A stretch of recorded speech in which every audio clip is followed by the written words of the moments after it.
Welcome to Cosmic Comics, Games and Collectibles, your zen of geekism. We carry comics old and new, magazines, toys, games like Pokemon, Magic, D&D.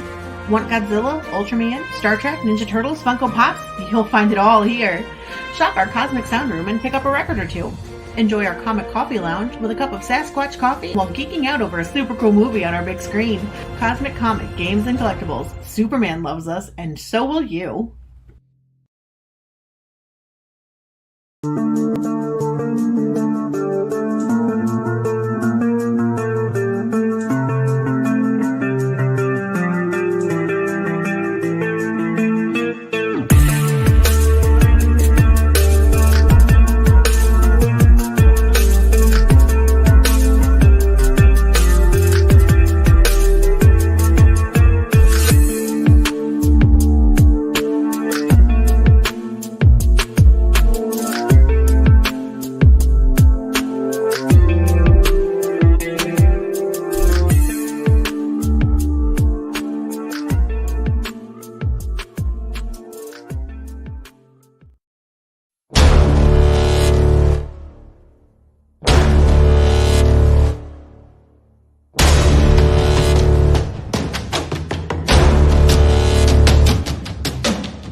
Hi everyone, Jason Hunt here, inviting you to join us every Saturday morning for news. The week's headlines in science fiction, fantasy, horror, comic books, video games, plus Comic-Con updates and the weather, and the occasional interview along the way. We call it Good Morning Multiverse. We hope you join us every Saturday morning at 11 a.m. Eastern, 10 Central, right here on Sci-Fi for Me TV.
Come get some.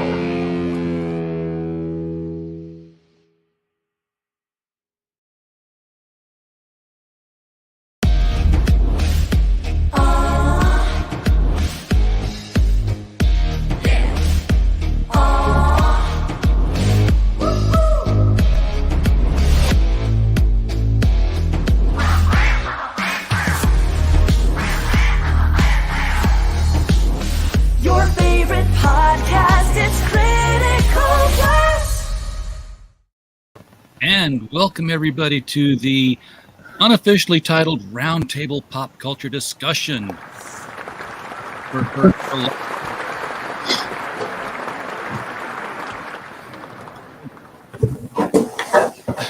Until we make this a more regular, recurring thing and decide to give it something more formal of a headline, we'll just call it that for now. We have with us tonight Troy Reiser, author of More Things Than I Can Count Off at the top of my head. And I've been proud to say I've been with him from the first publication, I think. Was Scissors Paper Rock first publication? No, it wasn't actually. Then I'm not caught up. I've got to complete that. I was a young man once, and I wrote several. I was more into literary fiction at the time. This is long before I ever got into any kind of genre work. I had one short. I'm not going to be hard on my younger self, right? I had one really good short story at that time that I got published in Southwestern Literary Magazine, of all things, and a very short, small piece, almost like a piece of flash fiction. I mean, it was I think 900 words or something, but it was, well, in fairness to me, it was pretty solid. Some of the other stuff, not so much. I was still finding my way, I guess, finding my voice. I think. Well, I'm not gonna dig. I thought I had a copy of it here. It may be in my other pile of books. Got boxes of books back in St. Louis that I haven't moved down here yet. Slowly but surely finding ways to cram things into corners. But there was an auto dealership in Central Arkansas that I used to pass by all the time, and it was Truman Baker's, and I was like, I can never buy a car from that man. I just can't. Because you had that story. That story actually won me several collegiate awards, and it was because I used the point of view of a very morally compromised. It's hard. He wasn't outright evil. He wasn't malignant type of evil. He was just morally compromised. Let me put it that way. And I didn't want. I was deeply into literary fiction at the time, and my chief influence at that period. I went to college older. I went to college after the Army, which puts you in a weird spot because you're, in my case, I was 24 years old in a classroom full of 18 and 19-year-olds, and I was impatient. I was like, I didn't feel very challenged, but I was blessed. I've been blessed throughout my life with amazing mentors. But Elizabeth Arthur, who's a big deal in terms of, I mean, she's been reviewed in the New York Times Review of Books twice or more, a heavy hitter, and she believed in me, but the one thing she was vehemently opposed to was genre fiction, and her big dread was that any of her students would ever go into, writing. Yeah, well, but she could say that, and this is not I'm not denigrating her or being unfair, but she was, after all, teaching creative writing. And if you've ever read, a lot of literary fiction involves people, their characters are seemingly confronted by the problems that a literature professor would encounter. I mean, and I kind of broke from that to a degree, and I'm kind of all in because I want to entertain, and I see nothing wrong with that. And that they say that it's irreconcilable with, well, your characters have to show change and growth. It's true that there's a template for a lot of this for various genres, and that the change and growth in the characters isn't the end all be all of the work, but that doesn't exclude solid characterization or change. And there is it's not so much as a compromise as an integration. And God knows I've been reading a lot of people who are talking a lot of, they have these plot structures that seemingly invariably follow Joseph Campbell's hero's journey or what have you, which drives me crazy. Name a single piece of fiction that Joseph Campbell ever wrote. I mean, it irks me. I'm sorry. In any event, yeah, I'm very much all in on that genre work. Yeah, it kind of reminds me of Andrew Clavin has this framing for the arts where every great art, it starts out as the people's art and the intellectuals' art, and then it gradually divides into a art that's only enjoyed by intellectuals and low arts, popcorn movies that are only enjoyed by like run of the mill blue collar people, right? And I see it over and over again. Like it's happened with Hollywood movies. It happened in painting. I think you can say it's happened in comics. Hello. Hey. She's arrived. Sorry, I am more than fashionably late. It was a really long week, and I had a very late night business phone call last night. And when I got up today, I got my time zones crossed. Oh, so, happened to me last time. Yeah. Yeah. I'm running the show, and it happened to me. I thought I had another hour. No, that's exactly what I thought. And then by the time I realized it, I was like, oh my God, I got to put my face on.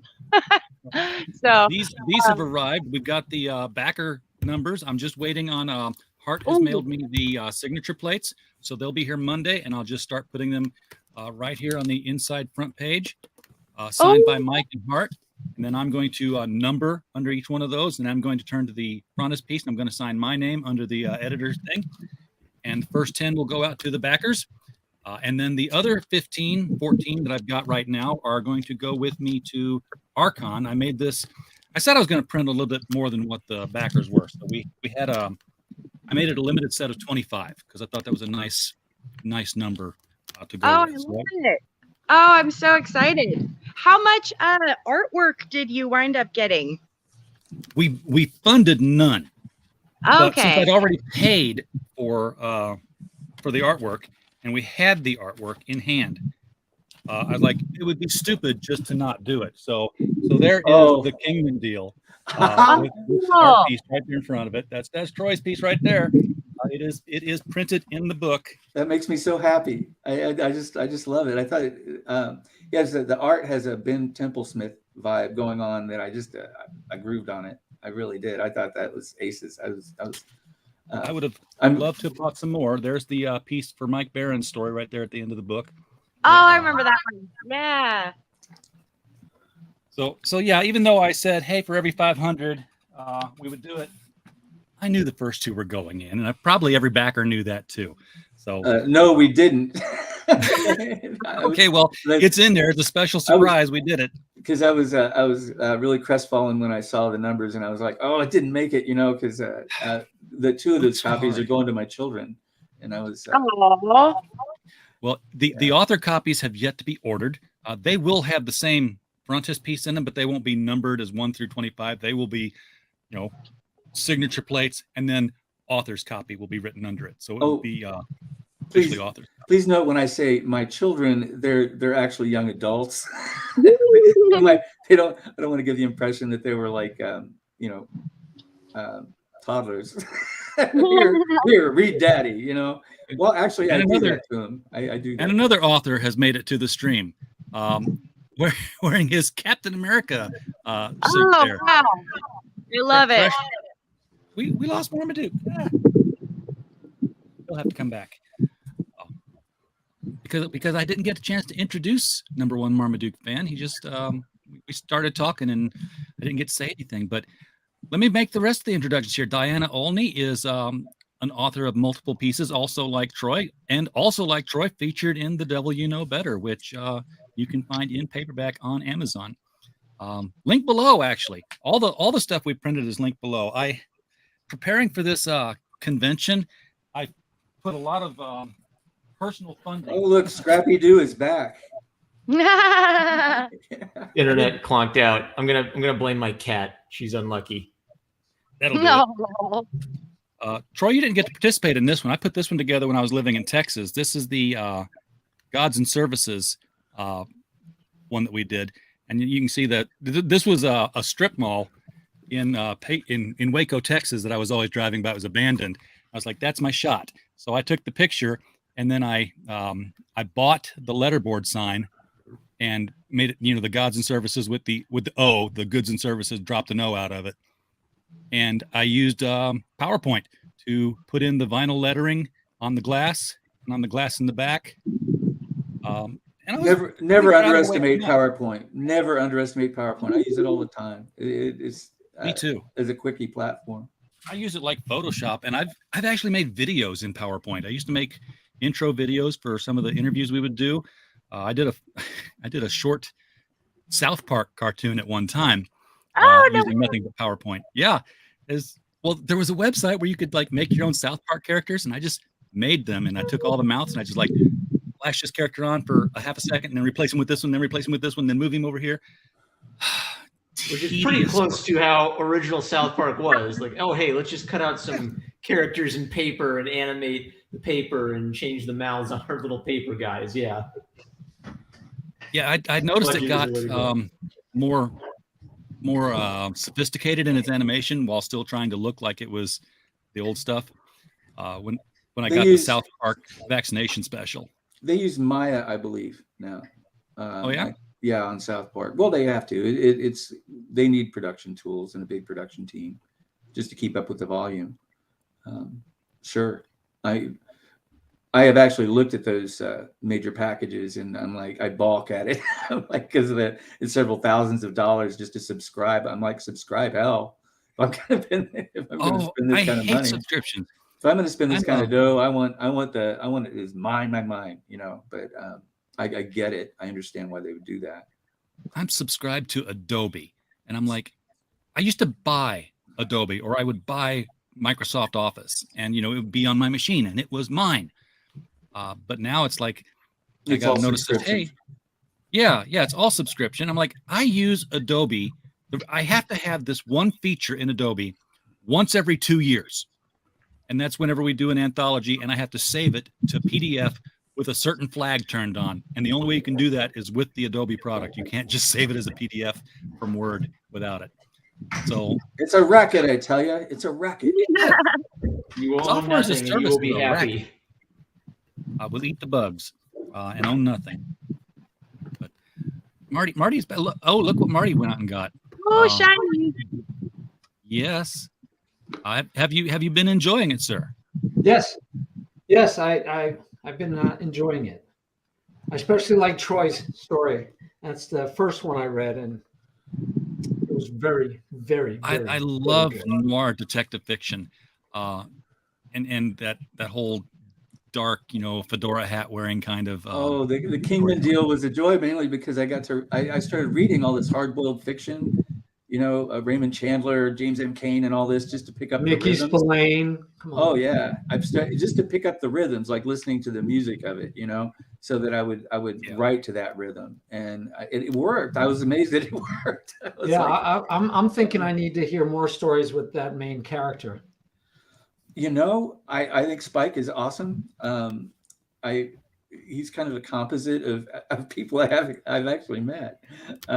Cool. Yeah, and he's I wanted a character. I wanted to have a character with especially after writing Pig Trick, which was told from essentially a psychopathic maniac. I didn't want to do that again, not for a while. Yeah. So I wanted a character who had a strong moral center, and he does, and I wanted that to shine through. I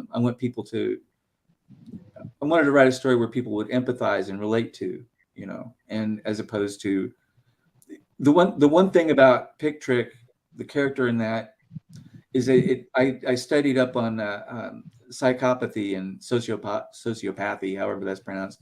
And the one thing that struck me is that people with that malady, whatever, for lack of a better word, several of them would describe looking in a mirror and practicing human expression so they could pass for human. Yep. Yeah. And it stuck with me, and it's still stuck with me, because the whole idea of pretending, looking in a mirror and practicing a smile and or how should I react when this happens, and trying to figure out how people work from a completely alien perspective. That I don't know, that chilled me more than any of the other aspects of the. Although I did read about a man who was interviewed for a magazine article while I was doing the research, and he was determined to lead a moral life. Although he lacked empathy and all this other stuff, he's keenly aware of all this, and he was determined that he was,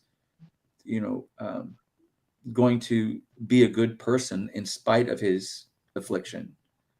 And I thought that touched me profoundly. I just didn't know how else to. Of all, that was the best part of that horrid research. Pops Van Zandt is peeking over from the CromCon, which is currently running over on the Madness Comic Network. He changed the name on me, so I've got to make sure I start getting it right. Hello, Pops. Glad you popped in. I would love to see Spike springboard into more novels and/or short stories, and it would be like then we'd have two that springboarded out of this, because Diana is looking at taking her band on the road, so to speak. We just had that discussion. Yeah. What you got going on? Well, so the puzzle pieces are just now falling into place. So you heard that I reached out to Howard about that, right? Yes. Okay, so little bit of a disappointment, I guess. We're not going to be doing a Fire Escape comic right now, and that does that crushed me a little bit, because I already had this vision forming in my mind of seeing those characters come alive in illustrations, but I really appreciated the verification on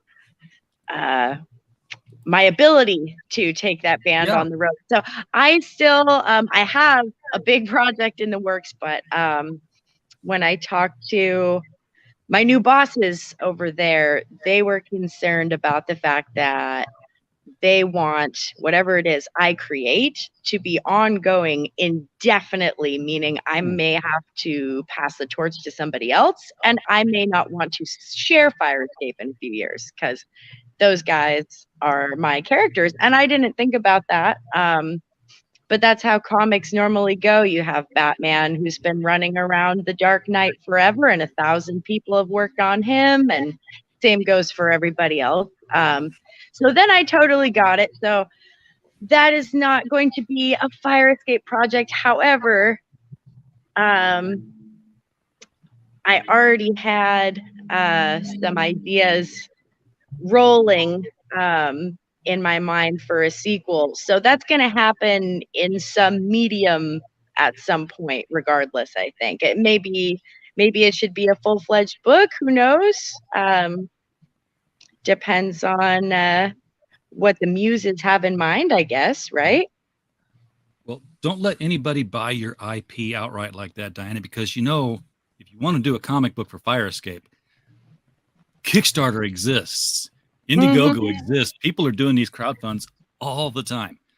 That's so true. And you can, find the artist you want, tell the story you want, end the story when you want to end it, and just let the market decide. Exactly. Yeah. But I am really excited. I am going to create a whole new monster, which is fine by me, because if there's one thing I've learned over the past couple of years, it's that I never run out of ideas, even when I try. If I'm supposed to take a break from writing, no, that doesn't work. No. The muscle doesn't need any vacation time. No. I mean, maybe 2 days max, and then those voices in the head are at it again. But I would love to still see that as a comic, or maybe even a novel, because I did have a pretty fun reunion show in mind. So we'll still get the band back together. Very, very cool. Marty never does. Yeah, Marty, I'm onto your book. I had to finish reviewing this one from Scholastic, so I've Okay. got to purge middle school YA cheerleader tryout story from my head, so I can get into yours. And this is the first time I've had 5 people on my show since I've designed this overlay. Now I get to see how it actually looks. Hey, look at that. We all Look at that. I like that. see you in the funny papers. I like that a lot. I'm right up there in the top row. Again, PowerPoint to the rescue. I was told black was boring. I needed to have something. Sweet. This is very sweet. Very cool. What have you been now up it's to, not Marty? automatically arranging things. You had to specifically arrange it so it would work out this nice, right? I had to find another show where I had 5 squares on it, and then I snapped the picture and I dragged it over to PowerPoint and I dragged it to full screen because it's still a 4:3 or 16:9 ratio. And then I drew boxes around the boxes. I deleted the boxes, left the boxes there, and then just filled in around it, and then uploaded the picture to Lunapic and said transparent, transparent, transparent, transparent, transparent, and then downloaded it back again. And sometimes I can transparent like PowerPoint. drawing boxes around boxes. That's pretty good. Yeah, that's it. Just fill in the space with other stuff. Graphic design is just another version of making sausage. People who like sausage should never watch it get made. Just click around, figure it out. Don't do that. Yeah, don't do that. And I went online. I was like, show me StreamYard overlays, pre-made ones. And all I could find was how to make your own. I'm like, well, fine, I'll just do that then. Marty, what's up with the shirt, man? Oh, nothing. I stream chess. As you guys know, I stream chess lessons and chess. And I did when I stream. It's my thing. My what would you call it? My shtick. I always wear superhero shirts. I get them for Christmas every year. I'll draw full of them, and they're the neoprene stuff. It's hard to find the right season to wear it, but I get to wear it on stream. And then on my stream, I don't have this background. I have a chessboard. But then on my stream itself, like you just did with the comic books, I always put whichever superhero shirt I'm wearing, I put a themed background to go with it. So it's just for my streaming, and I figured I'd continue if I'm going to stream anything, even if I'm on your stream. I'm not streaming right now. I thought I should wear the proper attire. Hey, I got to tell you though, I'm really excited because so many things are happening so fast. So I have 5 Sherlock the Gnome books out there, and Sherlock the Gnome is not gritty and tough like Spike, right? I mean, he's a gnome, right? But in the D&D world. Sorry, Diana, what'd you say? Oh, I was just voicing my love of gnomes. Oh, well, you'd love this guy. Now he's tall, he's 4 foot tall. He's the tallest gnome in his village. But this gnome, Sherlock's dream is to be the best detective in all of Aethelfell, their world where they are. So I have 5 of those stories out. They're stories. They're not books. They're stories. And they're all on ebook only because they're just short stories. But I have a friend here in town, and like Troy teaches me all the time, you meet people. RJ, I met you. You build this network of people, talented people, and a guy in the area, Bob Pfeiffer, is making me an audiobook of my first 5 Sherlock stories into one big audiobook, and I can't wait. I've already listened to the first test. He did the first book, and I have to edit it and review it and work on it and get it back to him, and then he does it some more, then he masters it. And I'm so excited. Great reader. I love listening to audiobooks. I was listening to one the other day, an Atlee Pine novel by Balducci. And I'm listening to it, and the female character, Atlee Pine, the reader does a great job. Great job. There's like 3 or 4 women throughout. She changes, you could tell the difference in the characters by her voice. Excellent. But then they have a guy doing the guy voices in it. And unfortunately, the guy does fine, except every guy sounds exactly the same. Oh, yeah. No variety in the voices for any of the male characters. So it just detracted. So when I got my guy here, Bob, and I'm like, he does radio spots, he does advertisements. He did my nonfiction book, Don't Manage Coach, but it was nonfiction, right? So I'm thinking, can he handle doing an audiobook? So I went out and found he actually has his stuff on a website with other actors, voice actors, and I got to listen to him.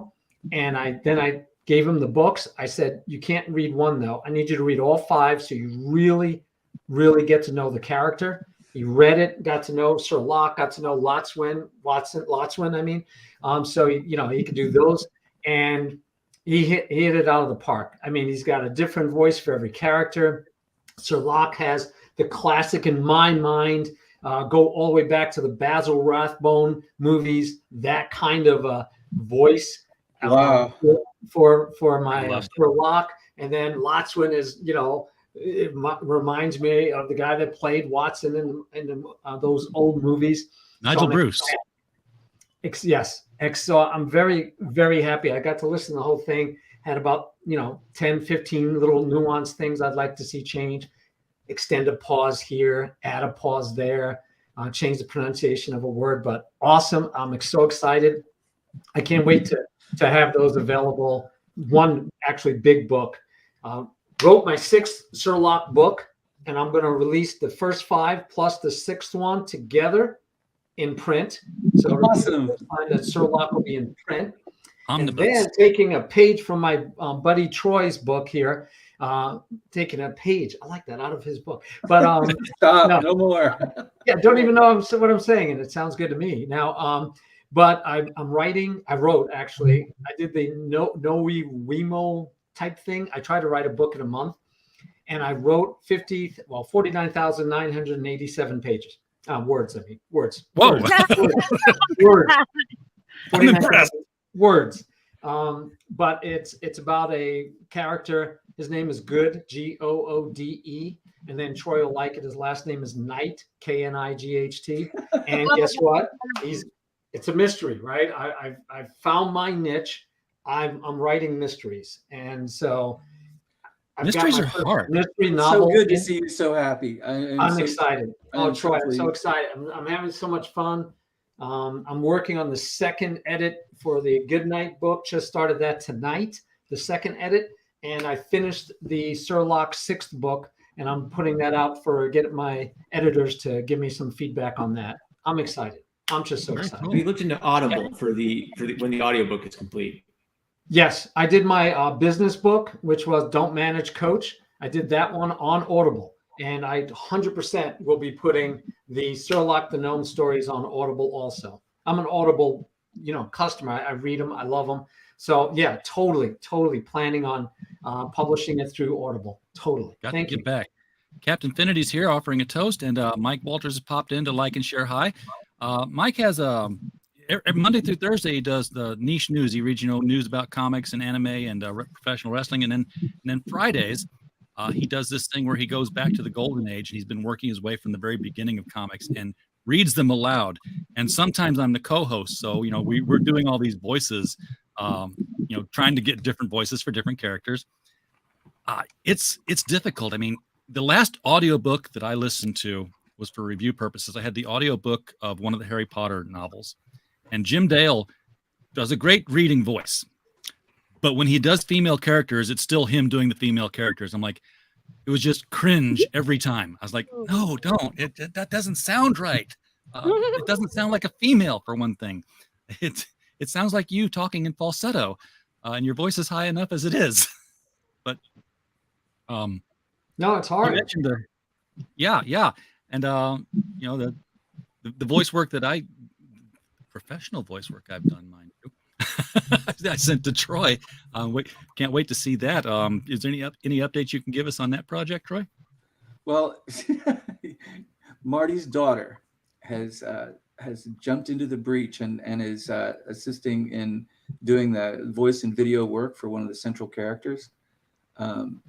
It's the thing with this is that it's an ambitious project, and I feel that I'm discovering what people a million times before me. This is going to take time and money, and because I want theatrical quality for what I'm doing. And I'm figuring out a way by which I can pull off this method of animation to achieve that. And it's actually, I've got a smaller project that I've started on, where I'm going to actually, it's the name of the piece will be Proof of Concept, which is kind of a double entendre because it's essentially a proof of concept on method and approach. And it's also the crux of the story, which is horror, because I'm attracted to horror as a genre. It's a really good story to do, folks. Yeah, well, the short film that I'm doing, the proof of concept, what I'm going to integrate, I bought a relatively inexpensive game engine. I'm going to use the mechanics of the game engine in order to pull off the story.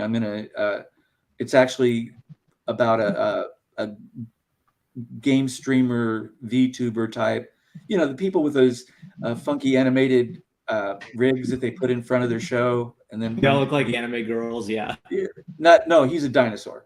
Because I wanted the goofy dinosaur to be running through these games, right? Because I thought the imagery would be, surreal. So he starts out with a Wolfenstein primitive kind of he does a retro gaming, and that's his thing. And it starts out as a primitive Wolfenstein first-person shooter, and he goes through, it says find the key, go through the gate. He goes through the gate, and then suddenly it's more modern and advanced. And each stage it gets more realistic, and the machine is actually calling him by name, or which is spooky. So not to dampen that any, but that sounds very familiar to what was happening in Ender's Game. No, that's another direction. And but I mean, the training videos that he went through when he was in his own room, not the ending thing where they thought they were playing a game, but he would go through these levels of games and they would get more and more complex and more realistic. Well, think of it as this is like a haunted game.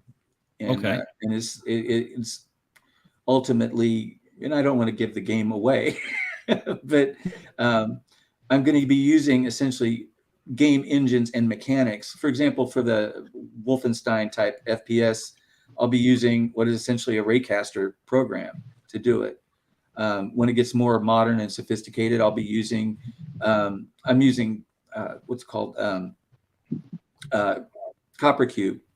And then I'll be using elements of Unity and others to pull off the last part, combined with live action.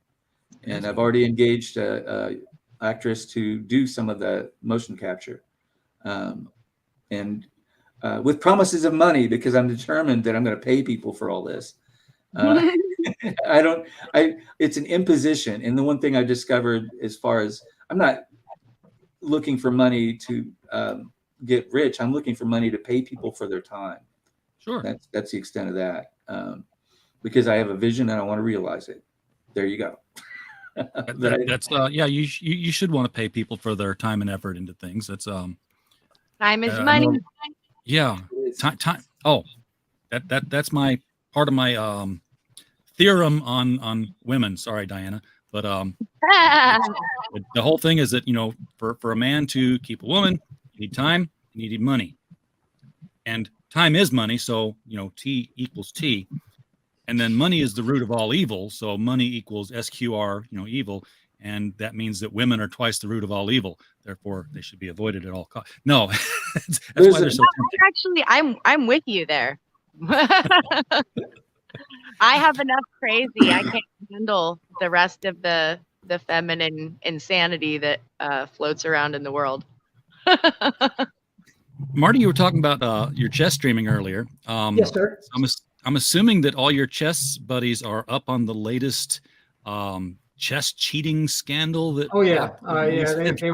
Everybody wants to talk about that. I try not to. I'm busy trying to teach. So a lot of times, if you go watch a chess streamer, especially the big ones, they're playing. They're beating up on viewers. They're playing in tournaments. They're doing puzzles and Puzzle Rush and a lot of different stuff. Mine, I try to make every one of my streams purposeful in the sense that I'm teaching a principle or a concept or giving a one-on-one lesson or a full class lesson that we do online. So it's my niche. It is a niche. It's small, so I don't have as big a viewership as like a grandmaster just playing people would have.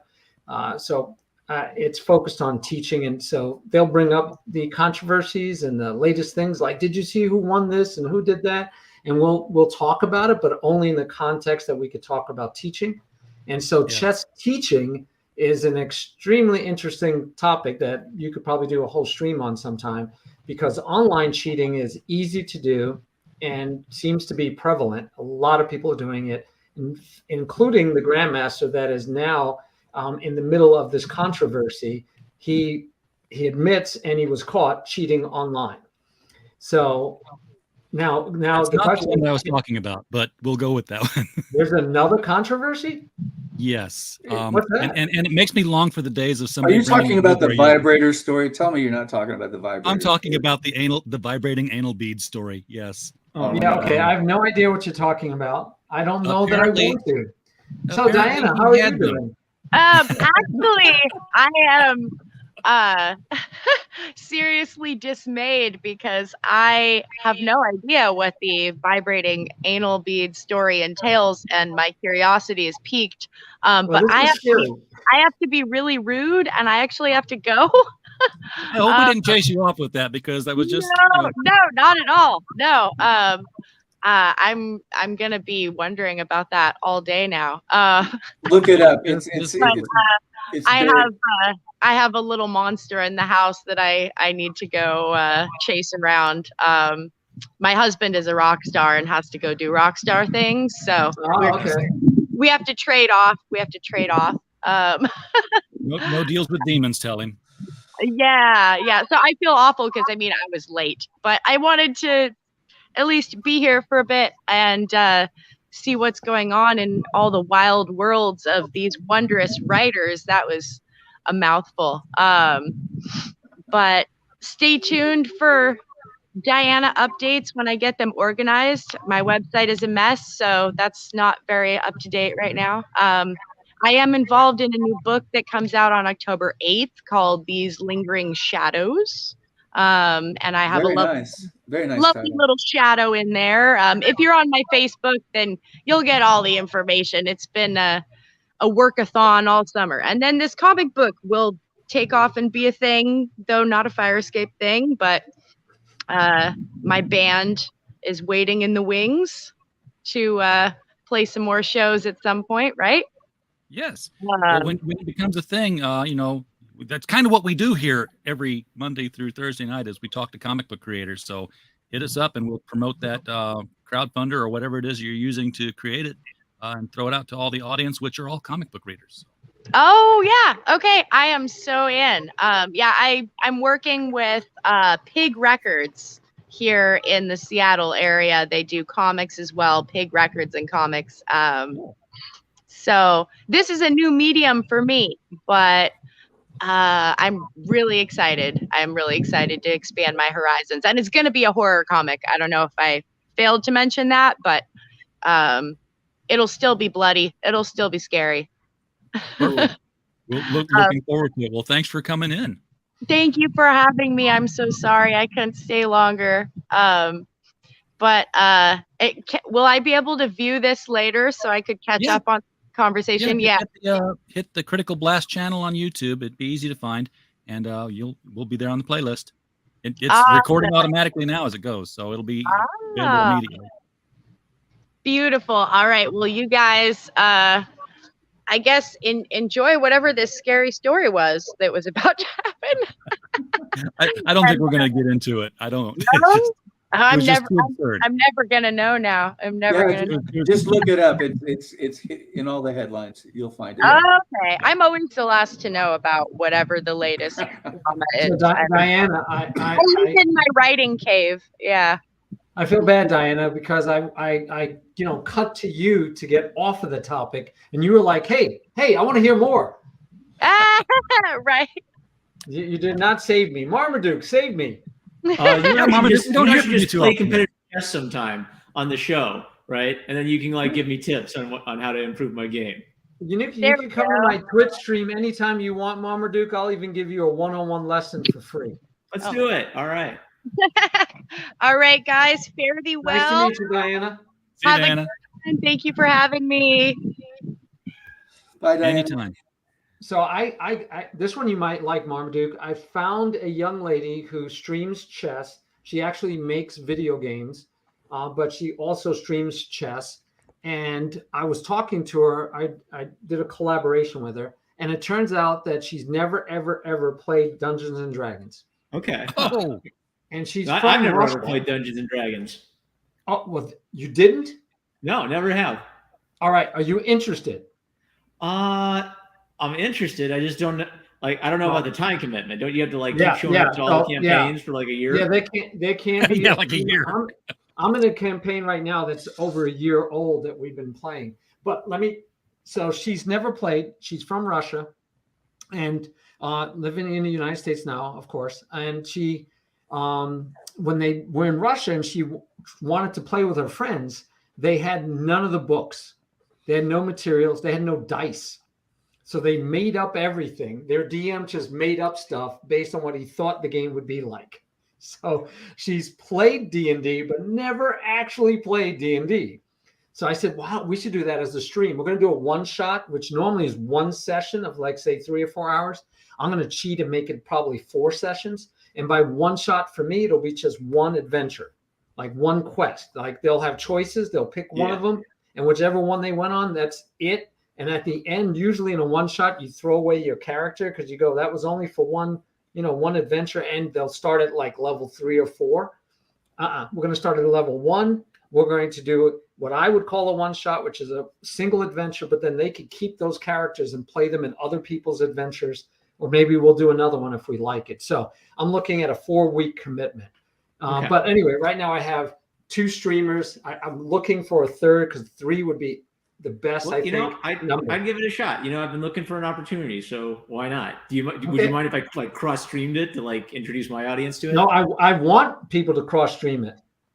All right. Yeah, I want to cross stream. Now I don't know what you're going to do with your picture since you don't normally show a camera. You might have to get an avatar that makes sense for your character. Okay. Now, by avatar, do you mean? All right. So not like one of those VTuber avatars, but like avatar that represents the characters in Dungeons and Dragons, right? Yeah, because everybody else is going to be on camera. That's not enough, of course, but the other 2 are streamers. Yeah. So they'll be live on camera. So the key is, can you make it on Tuesdays from 8 to 10? 8 to 10 p.m. Eastern Standard Time, p.m. Eastern Standard Time p.m. So 8 to 10, that becomes. But you can get with me offline. Yeah, I'll get with you offline. Yeah. Yep. Troy will connect us if you don't already have a connection with me. But if you want to do it, I'll be doing it Tuesdays 8 to 10. We'll do 4 weeks. We'll do the first one just introducing, explaining how to play, getting everybody set up, and then we'll do three consecutive Tuesdays of adventure. All right. And it'll just be an opportunity for you to try it out. If you're playing Dungeons and Dragons through, Zoom pretty much. Yep. Is there a website or a web tool that has all the dice you need where you can like click and everybody can see it? Yep. Because I was wondering how else you roll the dice and then say, "Oh, I rolled in that 20." Well, you can. A lot of people do that. I'm playing. In fact, I have a hard stop at 8 o'clock because I have a D&D game with my family. But we roll off screen and you just tell, you trust them. Same way you trust them. It's not like you walk over and go, let me see what you rolled. You trust people. But there's also D&D Beyond, DNDBEYOND.com. And that's we use that for playing. We use that for when we do it with my family. It's a great platform and it has dice. And when you roll your dice, everybody on that campaign can see what you rolled. Kind of cool. Pale Rider's asking what system you play. 5e right now, the latest one. But again, we use D&D Beyond. I am actually trying out the new what is it called? D&D 1. They have a brand new because they got bought by Wizards of the Coast, or about the big purchase, merger, whatever. They got bought and they are releasing a whole new rule book and a whole new set of rules and stuff. And they're not going to be drastically different, I hope, but they're different. and so I'm already signed up to be a play tester of it. So I may very well introduce D&D 1 at that time. I don't know what the rules have changed so much in, because honestly, this was like guided pretending when I first played D&D, which was, level 1. So when I start hearing all this controversial talk that's out there about like, oh, D&D now has, wheelchair ramps for dungeons, I'm like, why did you need that? Because the guy is just gonna, he can pretend that he can walk. It's all in your head. Why do you need to have that? See, that's the thing, is I've been hearing about these, I guess, D&D culture wars on Twitter for the past year. And for me, it's always just been like, well, I haven't played this once, but it is still kind of interesting watching all these D&D nerds go back and forth about all of it. Yep. We're gonna get you introduced to D&D if you want to do it. Give me your name. But RJ, I haven't seen that. I haven't seen any wheelchair ramps in dungeons. No. Yeah, it the is rules are whatever the DM says they are. Correct. And I've never seen that. So that's news to me. But yes, the beauty of D&D is basically a bunch of people sitting around a table and imagining. And Marmaduke, that's why I said I'm going to have like 3 or 4 possible adventures for you guys to go on. You pick it. And it's not like I lay them out and say, do you want door number 1? I mean, you could have an evil wizard give you doors to go through. But for the most part, it's, you lay it out, and depending on where you guys go and what you decide to try to do, you lead the story. The dungeon master kind of has the whole environment and he leads the improv, but you guys improv and you do it whatever you want. And that's why sometimes you can have what they call a TPK, which is a total party kill, which means every one of you dies and game ended early. Let's roll up new characters and try again. So that can happen. But yeah, most of the time the dungeon master isn't going to like say, oh, you're a beginning little newbie, character. Why don't you fight a dragon? You're not going to do that to them. You're going to be fighting creatures that you should be able to beat as long as you don't do silly stuff. And what I've been told is that Dungeons and Dragons is so influential. It's sort of like the Seinfeld effect, right? I'm sure I've played thousands of games that had a strong Dungeons and Dragons inspiration in them. So I'm sure I'll hop right in. And I'd go back even further because, we're talking about writing. Dungeons and Dragons is totally born of The Hobbit and Lord of the Rings. Sure. Totally. I mean, it's totally influenced. So you could go back and say, how many things did Tolkien, how many things did he influence? He influenced the whole game system, Dungeons and Dragons. And then you have tons of other games out there, video games, but this is a role-playing, LARP, all of those things, Renaissance fairs. I don't think Renaissance fairs would have been half as big as they ever got to without the Lord of the Rings and the Hobbit. Do you know the Appendix N podcast? No. Okay. If Kernova were here, he'd probably talk it up. I know there's like this guy whose whole thing is that he has basically mined the bibliography, or basically Gygax, whoever designed Dungeons and Dragons, had like a list of books and pulps that inspired him. So the Appendix N podcast basically just goes through them book by book and reviews them and discusses them. So that'd be a nice little inspiration mine for. I want to go through. I don't even play this game, and I've been going through it just to get some interesting reference points. Yeah, it's a great game just because it is whatever you want to make of it. When I first started playing with my kids and my friends' kids, the friends were like, no, I don't want my kids playing that. They're very, very Christian, very religious, and they're like, no, it's got devils. Yeah, it's of the devil. Yeah. Well, when I was playing it, it was in the 80s. It was during the Satanic Panic. And, my mother was United Pentecostal. And, I was playing Dungeons and Dragons with the kid 2 doors over. And she didn't like that. And I had my own role-playing game. I had the DC Superheroes role-playing game. And I just basically brought Bruce over. It's like, okay, let's do this thing. We did like a real short thing. It's like, okay, a dragon appears. What are you going to do? I'm going to cast a fireball spell. Okay, roll the dice. And I roll the dice. And he's like, okay, your fireball does so much damage to the dragon. And we scored it all up. And she's like, yeah, you're doing all this. I'm like, okay, let's put this aside.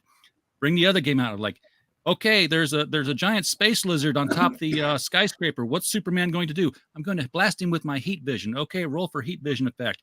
And I rolled, and it was like counted the damage, and I'm like, there's no difference other than genre. What setting are you placing the story in? It's a dice game. RJ, And she got it. Just to interject very quickly, I finally got in touch with Gene, 6x6. He yet another time time confusion. Oh no! And, that happened last time, didn't it? Yeah, he's on his way. He thought it was 6 p.m. West Coast. I don't know all the details. He's like, oh crap, I've got it. So he's on it. He's got to run down to his studio and get plugged in, I guess. Okay, well, let me address one thing real quick off the topic here. Anybody who ever sees me interact with Vicky Verse on Twitter can easily walk away with the fact that there's maybe 0.1% of things we agree with. John, you're not on the program because you attack one of my co-hosts and you call him a child molester, and you will never be welcome on this show. So keep trying. We appreciate the comedy. So that was the CG drama never stops. I don't know what's going on. I don't know who hates who. What's happening? I don't know. But what have you been up to, Marmaduke? Because that's I've been working on 2 pages. I average 2 pages a week, so I'm on page 104. I'm working on pages 105 and 106 today. I'm in trouble because like over the past like about a month ago, I had an idea for a story, and then it was like, you ever have like one of those moments where you come up with an idea for a story, and then you think, this isn't an idea yet, and then suddenly something downloads, and you think, oh, there's an idea for a story. Now I've got it. Now my problem is I'm already working on one, and I will not start a new project until I finish this project. What I'm actually tempted to do is I'm tempted to do NaNoWriMo with the second idea, because then it doesn't count, because then NaNoWriMo is just like a fun additional thing I'm doing, and it's not starting another comic project. So, I talked my brother into doing NaNoWriMo. I don't know if I talked him into it, just told him about it, and he thought it was a great idea. He's had a book in his mind he wants to write forever, so he's going to try to do it with the NaNoWriMo. I'm going to use NaNoWriMo to get another book done. I just haven't decided if it's going to be the second Goodnight book, another Sherlock book, or the sequel to my first novel, The Time Warp King. I haven't decided. So you can work multiple projects simultaneously. At least I have to. I don't want to lose ideas. I don't want to let them slip away. So I commit. At least I do a synopsis, and then later develop the synopsis. It keeps me tagged into what it is that I'm doing. For example, right now I have two video projects, 2 film projects essentially, plus a third one planned. Plus I have a novel in work, and as well as 3 short stories. And while doing contract work to pay the bills, and in order to stay on top of it, I don't allow myself to get overwhelmed. For one, you approach the problem in front of you, and I don't try to get. And then I have a singular focus. Once I'm working on something, I'm zeroed in on it. But I can move. I won't pretend that this is multitasking. I do one thing at a time. Yeah. But don't lose that idea. Don't be afraid to try something new and different, just to take a break. I know that you have a discipline, and you're a very disciplined artist and writer. And I can definitely relate that that's my goal, to be disciplined.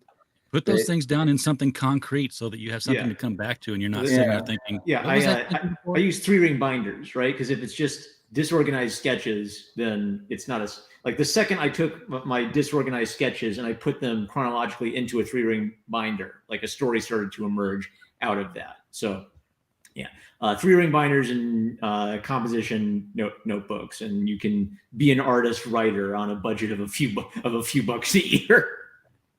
I did want to. I want to see more of your work. Can you show us more? Now let's see. We don't have the comic book thing anymore, so that won't screw it up. Let's see. Share that screen. I've once we're done here, I got a checklist of things I got to do today. One of them was to get all the dust jackets put on those books. That's accomplished. And now I've got to finish this clock story that I'm doing for Out of Obscurity, my first comic book work. I'm doing. Congratulations! Yeah, thank you. It's a bunch of people doing public domain comic characters, and I went and said, I'm going to do the Clock. Old Captain Napkin Face himself. And I've got to, it's been accepted, but it has to be tweaked because it's a 7-page story. And they're like, yeah, no, we can't have 7 pages. And I don't see how you can do this in 6. So push something out to make it 8 pages. We need an even number of pages. Check out I how know that, dynamic this art is. I just adore it. I just think that you. my problem you is really always capture trying to. emotion. My problem is always trying to translate from like traditional materials to Photoshop, right? So what always happens is I bring in my traditional art and then I start laying it out and saying, no, I got to rework and move some things around. So I'm very much a tradigital artist in that I have to do creative work at both stages. Yeah. So I don't know. I'm just sort of teaching myself tricks as I go. I finally taught myself how to do coloring in Photoshop. So when I go back and look at the old art, it's painful because it's like, oh, it's so garish. Oh, I know how to color much better now. But I've also had to like teach myself like a balance of. My painting teacher used to say a painting's never finished. You just have to get it to a state of finish. So I've actually tried to like carry that into comics. My mentor Ellie Siskine said the same thing. I'm virtually the same thing. Yeah. There comes a point at which you say this is done, and it's time to move on. Yeah, because perfect is the enemy of done. Yeah, and I very quickly I've been doing some concept art for the Big Kahuna, in my view, either a full length feature, animated feature, or what I've been working to, and I just want to. While we're showing off art, I wanted to show these off. They're just a couple of concept stuff. I'm very excited about them, though. Yeah, share that screen. Roll that beautiful bean footage. Go for it. There we go. So I'm guessing I have to cancel mine before it'll let you boot up. No, not really. I can switch back and forth. Unlike Zoom, where you can't share if somebody else is sharing. Well, see, RJ, if you're in Zoom and you're the owner of the meeting, you can stop anybody else's share and share. You could share, right, and knock them out, and then you can let them share. Can you see this? Yeah. Yeah. This is I essentially did a Conte drawing of my daughter Maggie, and then shooped it and turned it into essentially one of the fantasy characters, which I have in mind for this project. And what I'm ultimately, if I wanted to summarize what I'm ultimately trying to do, you see this? This is, actually I got this idea. Can you see the monster picture? I can't tell. Yeah, I can tell. I can see it. Okay. This is this is Conte on a black ground, and then I shooped it. What I'm going to attempt to do with the animation tools that I'm picking up and everything is that character is going to get up from there and he's going to walk. And that's what I'm trying to achieve. That's the one thing I've noticed about a lot of people using, like in gaming, I don't see people with artistic chops doing like,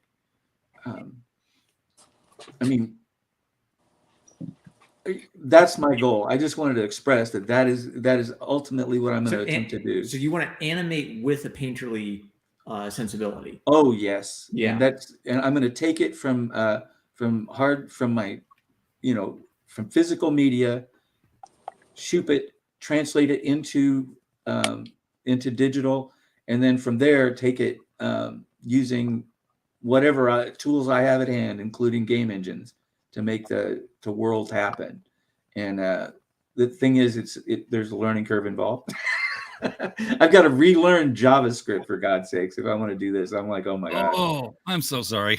Yeah, that's what Coppercube uses, and I'm like, oh, I don't like JavaScript, but I'm rusty. My memory of it. Oh, look who showed! All right, yes, we have a window into the Hollywood studios of 6x6. Yeah, you are the man. You are the man. Late. What are you working on there? Looks like a Freddy Krueger mask. There we go. No, not Freddy Krueger. What's the other guy's name? I don't know. I don't know horror movies. Well, that one's Freddy, definitely. That is Freddy. Horror movies. Jason. Yeah. Oh, duh. I knew who I was thinking of, and I still said Freddy. Yeah, it's definitely not Yeah, Freddy Friday the Krueger. 13th. Oh, I know Yep. what it was. I was thinking Friday and said Freddy. So Honest get mistake. those- But yeah, no, sorry, I'm late. I've been in my zone. I've been in my zone all night. yeah. What I did mean, I miss? What's up? How's everybody doing? we're just kind of all over the place talking about art, and one of the things I was going to bring up was how what we talked about in the pre-show, this whole Mid-Journey AI and all these other AIs that are popping up doing artwork. And I'm just kind of waiting. Oh, Marty stepped away again. I've been waiting for Marty to step away again because we damn it, he came back. But Wait, what? Marty? Oh, you got me. I have sound effects. I like to play with them. Sound effects are not good if they're not played with. No comment. right. Child. But I've been waiting for something like Midjourney to start doing 3D wireframes so that you can actually print out something that was AI sculpted, so to speak. And, you would probably be someone more capable than I am to speak to that. I'm just a player with the painting software just to get what I want. But you're, actually producing all these 3D printed and sculpted stuff. Yeah, that would definitely make things more interesting. What the printers can do now, it's pretty wild. It's crazy. And if they could do like an armature, that do all kinds of figures and whatnot, thing would explode. People would go nuts for them. Oh yeah, these crazy things that a human being did not imagine this other than just prompting it. But I don't know. I'm having a lot of fun with playing with it, but I don't see it yet being. I've seen comic book artists talk about, hey, you're going to replace artists, and it's going to they won't need them. It's going to create backgrounds easier. It's not going to create characters. You can't get the same character twice and have it look like the same kind of person. Yeah, no, I think it's a long way from being anywhere near that accurate. No Long compositional way. control. Long way. It's an image generator, right? But the fact that you can generate an image doesn't mean that you have any control over what kind of image it is or what the image says emotionally. It's gonna put what it's probably gonna do is it's gonna put like stock photo illustrators out of work. Those Google corporate art style things. There's gonna be a lot less Google corporate art style flat people drawings, and there's gonna be a lot of AI pictures of people in business suits discussing best practices for HR. Exactly. Well, like I said, I get articles submitted without a picture, and they're sort of, generic kind of articles where it's not about a specific person. Like, I don't want to, scour Google and look for images related to this and end up with something that's copyrighted to someone else. I can just, go to the AI program and say, hey, give me a bowl full of gummy candy. And there it is. And, I've got, for an article that's, like, hey, look, we're talking about CBD gummies here and what's doing new with them. Here's a picture of gummies. Belongs to nobody. And that's the other thing is that you can't claim the copyright on it, but, you can't be copyright struck for it either. It's all public. Now unless they sneak in some dirty terms of service into the next update or something. By using this, you signify that we own everything. Ha ha ha. Yeah, when that changes, people will definitely raise a fuss and a ruckus. But it's fun to play with right now. It's a toy. It's an interesting toy, and they do have rules on top of it. Because I was doing some 1989 Batman things. I was like, hey, what would it look like, if Jerry Lewis was the Joker, and I had it, throwing things out like that. I'd seen somebody do Chris Farley as the Joker. I'm like, that's a fun thing to play with. And I remember when the Burton movie came out, or was being talked about rather, somebody had said, it would be great for the Joker would be Dick Van Dyke, and I had that image in my head. I was like, yeah, that would be cool. So I just said, hey, slash imagine Dick Van Dyke as the Joker. And it didn't do anything. And I tried it 3 more times and it didn't do anything. I was like, wait, what's it telling me here? This error message? I'm using a reserved word. So if I'd have said, show me the actor Richard Van Dyke as the Joker, it would have gone through. But they've got a very restrictive list of words. Yeah, because I it's all imagine public. the Rule 34 abuses. Yeah. Off the charts, And since it's all public art, they don't want, somebody logging in who's, under 13 and seeing.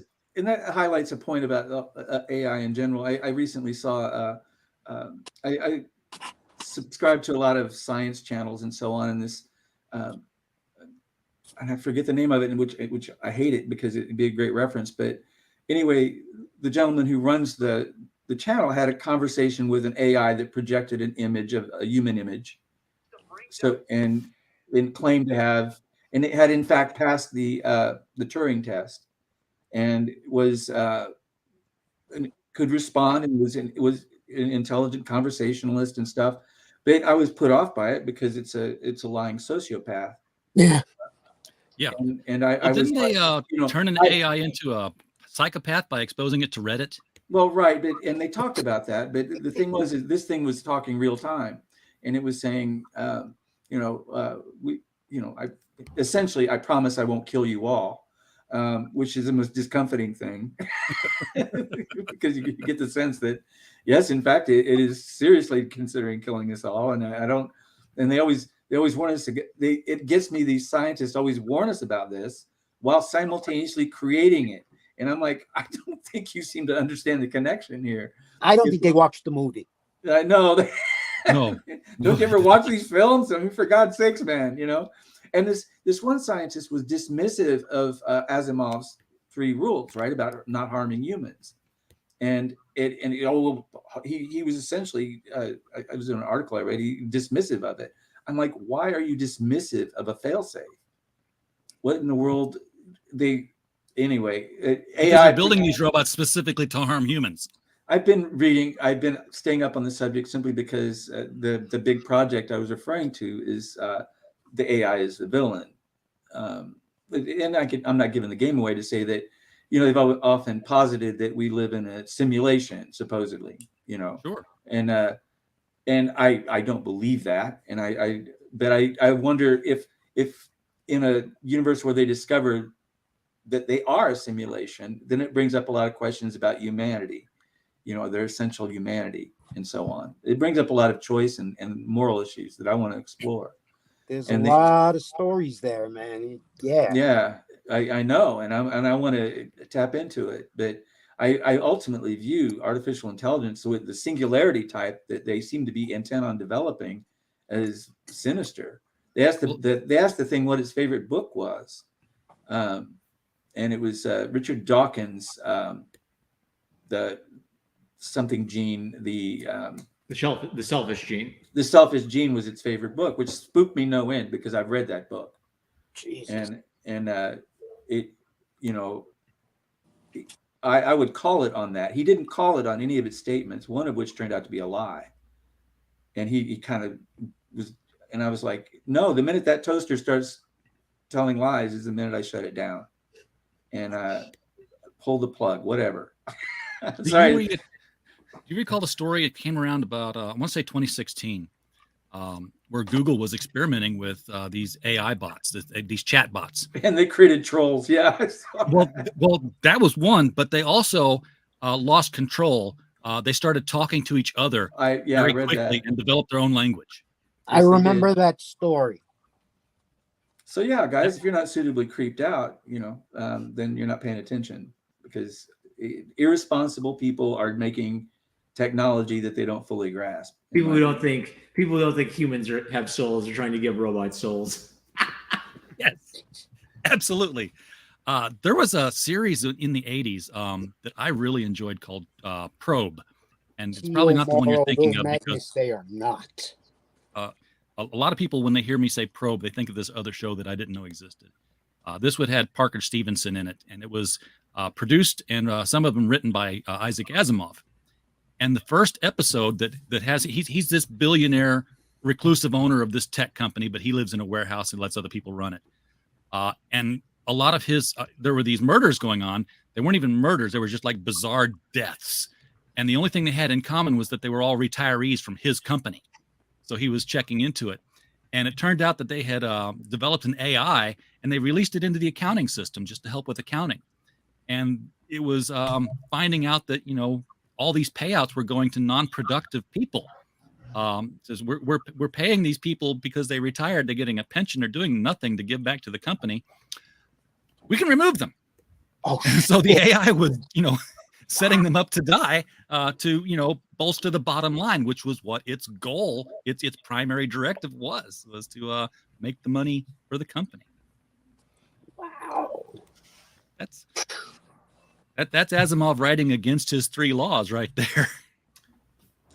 Well, I think he was writing a cautionary tale of what if you don't instill within these things. I mean, human beings are born with the moral sense, and we can bury our moral sense, but it's there, or some people are just through birth defect or whatever aren't capable of that. I don't know, but point being is that it seems to me that amoral people are making machines, and those machines are reflecting the nature of their creators, and that's my take on it.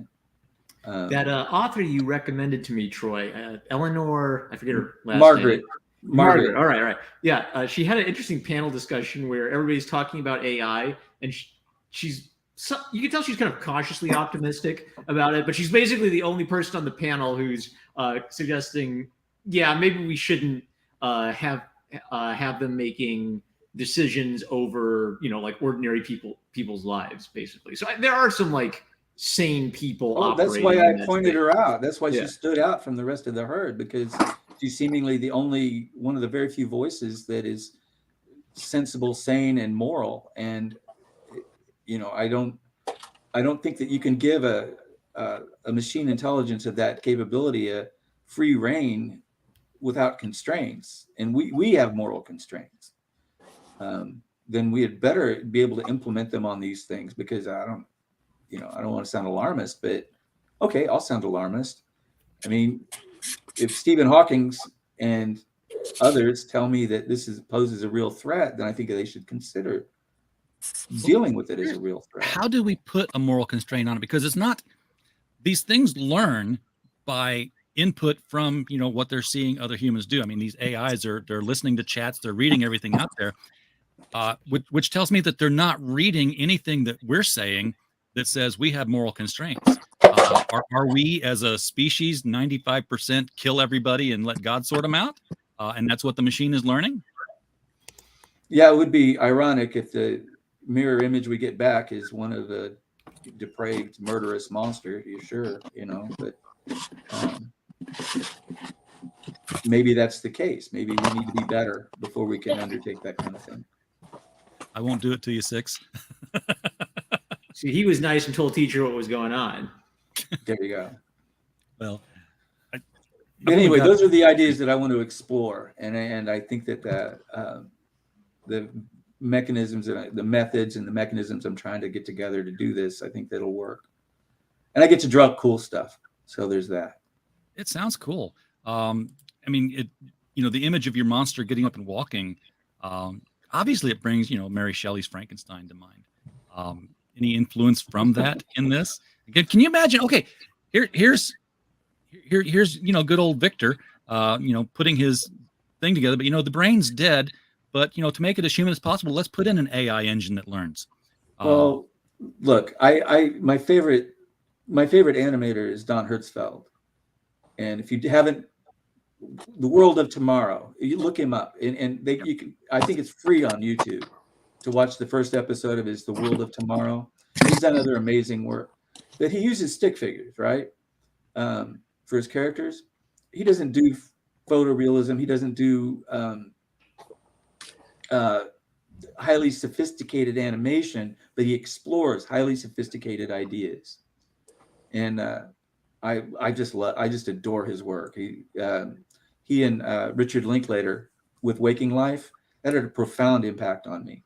the reason I'm drawn to animation, no pun, but the reason I'm drawn to it is because to realize these stories in such a medium is, to me, extremely exciting, and I'm working towards it. You know, I just gotta get my head around the mechanics of it to make it happen. Well, I'll be along for the viewing ride on that one because you got a I lot of hope cool so. projects going.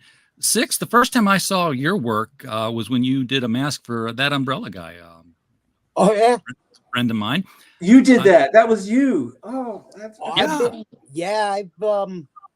think I'm like his unofficial, or maybe it is official now, because I think I'm working on the 6th or 7th thing for him. I made a few things for him. Yeah. I lost count, but yeah, for his most recent campaign. But I do see a lot of the Jason masks when you're working on stuff. You do variations on that. What other masks do you work on? I mean, what do you do? Yeah. The hockey masks I do. Got Darth Revan around here somewhere. I love this shop. I would love to be Got in that that shop, guy. going through this Oh, stuff. cool! Look at that. Yeah, it would just be fun to hang around in that shop for a while. Different hockey mask. Hello, Geek Avenger. Welcome to the chat. Hey, Ninja Turtle fans. Yeah, Shredder. Okay, I get you. You ever done a Victor Von Doom? Is that Shredder? Or is that Casey? Casey Jones, yeah. Casey Jones. Yeah, that wasn't Shredder. I find it suspect that you know that, Martin. I have kids. Everyone of a certain stuff age, too. Gen X and millennials, it's kind of like TMNT is required knowledge. None of us got to skip that one. Whoa. That's awesome looking. This is what I do when I get bored. So you're a man of many masks. It just came off the top of my head. Man of many masks. Oh, nice. Sweet. Oh yeah. Now I want a Pharaoh Lad mask. You have to be a deep lore Legion of Superheroes fan to get that one. I was gonna say, didn't you used to hang out with one. Matter Eater Lad? Matter Eater Lad didn't have a mask because he wouldn't be able to eat anything. That's right, he didn't. He was just this big dude with a bowl cut. Yeah, but Pharaoh Lad was the guy who could turn his whole body into iron, and he wore that solid face mask there with just the eye holes in it, like the Man in the Iron Mask. Oh, yeah. I remember now. Yeah. Dr. He Fate, was the first comic book character I saw die and actually stay dead.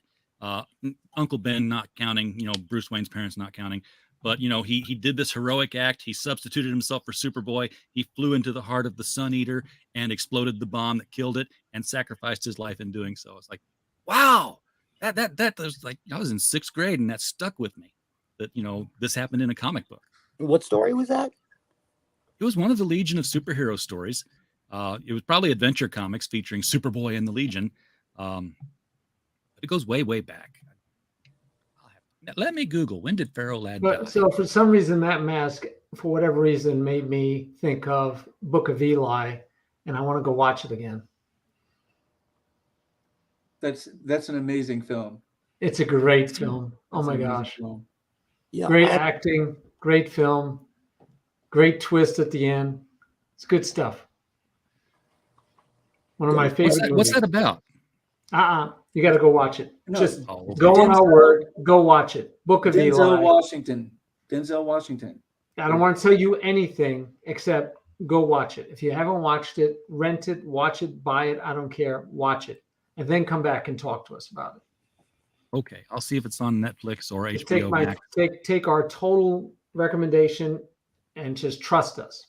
And I don't want to tell you anything. It's like The Sixth Sense. I don't want to tell you anything about The Sixth Sense either. I think it's on Hulu or something. We had it on in the comic shop a couple weeks ago. And I'm pretty sure it was Hulu. It's definitely on something though. Yeah, just go watch it. Don't talk to anybody about it. Go watch it.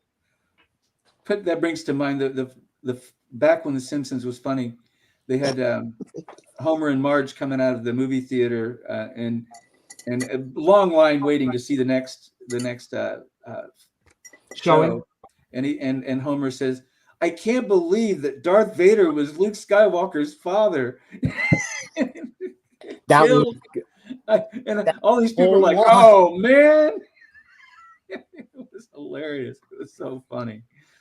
Like I said, back when they were funny, but that it's was been a while. Yeah. A long time ago. Oh. So what's the project with the current Jason mask there, Six? Is this for somebody who's commissioned it, or are you just keeping busy? Basically just keeping busy. This what I'm trying to do, I want to see if I can kind of do reasonable facsimile of the movie Maniacs figure that Todd McFarlane did like in the mid 90s. Okay. It occurred to me that out of that entire series, that was the only one that I had never attempted to do a replica of. So figured, hey, why the hell not? It's kind of funny that there are so many variations of a hockey mask that, supposedly you'd think the guy's wearing the same one in every movie. Jason doesn't go shopping a whole lot. No, it's, for all intents and purposes, it's supposed to be the same one up until the seventh movie. After the seventh movie, was the only time he got, quote unquote, a new one. Yeah. Now, did he still have the same one in Jason in Friday the 13th 10? Is that the one where it was Jason in space? Oh, Jason God. in space. I remember that. That was a lark. That was fun. Who knows? That it started in what? I think like the prologue was like 2035 or something like that. Yes. Oh, that was David Cronenberg does a cameo in that film. Yeah, it's little known, but he was doing a large for a friend and to show up in the movie. He was the director's mentor. Yeah, and that's actually, there's a lot going on. It's like it's Canadian film, more or less. Yep. And but I just watch it for the camp factor. I think it's hilarious, and it's so over the top, and Absolutely. obviously not for kids because of the murder scenes, but whatever. But yeah, so it's a fun movie. It was a fun movie, yeah. Oh, and Six, you owe me a head. You owe me a head. Yes, sir, I do. Put me on your list, and that sounds so strange saying it. No, not considering the line of work now. I'm used to it. Mr. Big Wayne Klingman is in the chat here. Welcome to you, sir. Appreciate it. Looks like Six is getting some work also from Geek Avenger. I'm sending the props guy some pics of my stuff. I assume that's Six, the prop guy there. Yep. Cool. So who are your major customers? I mean, are you dealing with mostly cosplayers? Are you dealing with directors? Mix of both? I get a little bit because I've heard, hey, he's a Hollywood guy, so a little bit. Little bit here, a little bit there. Yeah, not as much. COVID was a torpedo. It really, really screwed things up. A lot of business dried up. But I still do this and that whenever the opportunity arises.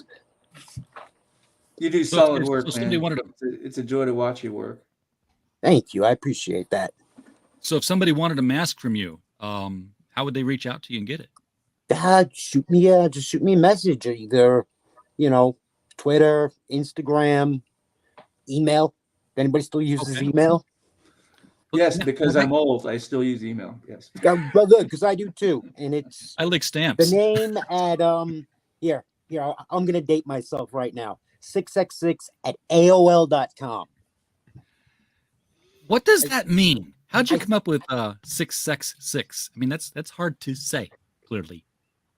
Yeah, that was part of it. Just because you wanted it to be hard to say? Well, the fact that it was, bit of a tongue twister. Just made it, kind of like a little joke. Yeah. Okay, I thought But there might no, have I been some wasn't. like secret origin of the whole Honestly, thing. I think I started using it in 1997. I don't really remember where the hell it came from. I honestly don't. But it's stuck. It was It's all there now. and I'm not gonna lie. It was always funny to watch my friends trip over themselves trying to say it. They just start nicknaming it Triple S or something. Exactly. Six. Okay. Yeah. It's got sex in the middle there, so it's a sexy name that way. Hell yeah, man. All right. Well, S cubed. we're coming up near the top of the hour here, and I know some of you guys have other commitments, so I'm gonna go around the table here and let everybody just kind of push where we can find you and what you're doing next. We'll go clockwise and start with Troy. Well, it's easy enough. I can be found. I have I'm online using my own name, which has its ups and downs, but I'm available through my Twitter account, through Facebook and Messenger. Troy.riser@gmail.com is my email, because I still use email. And actually, I like email because I'm old. So yeah, I'm readily available. My current website, I do have a website, troyriser.com. It suffers from neglect, and I'm going to be changing that. And I'm also going to be implementing a new website for my LLC, which is Happy Fun Camp Productions LLC. Yes. And it's going to get its own website. And I may transition from my portfolio to that, most of the work that I do.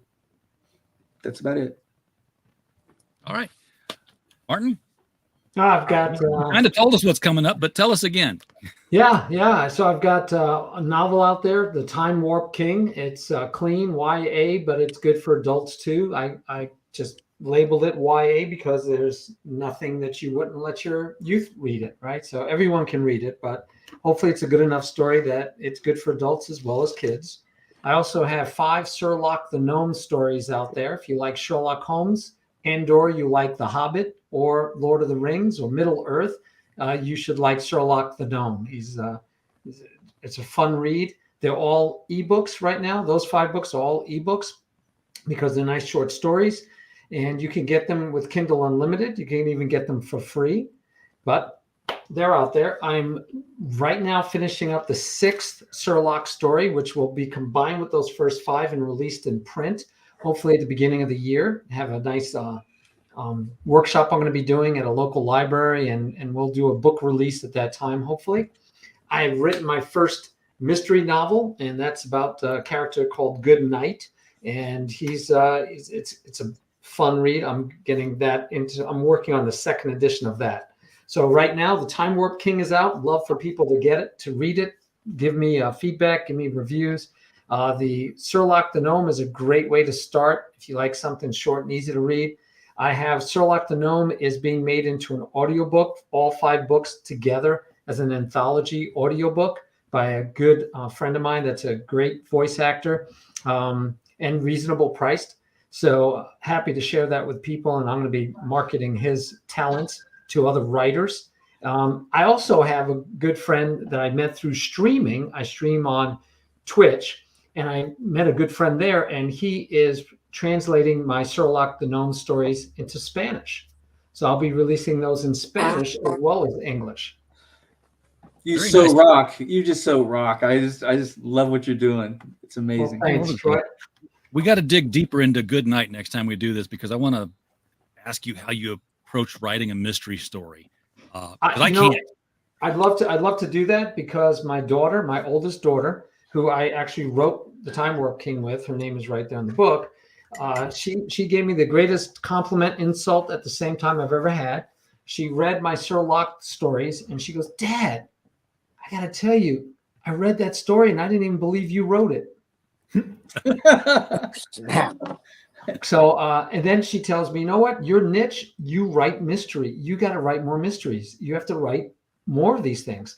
And for whatever reason, when I was writing those, I found a process that works for me. Everybody's different. I finally found the process after years and years and years of trying to write, where I can actually write and it feels good. It feels natural. It flows. I don't get stuck. I don't get burnt out. I don't get writer's block. I have a blast with it. So I finally found a process. It works for me.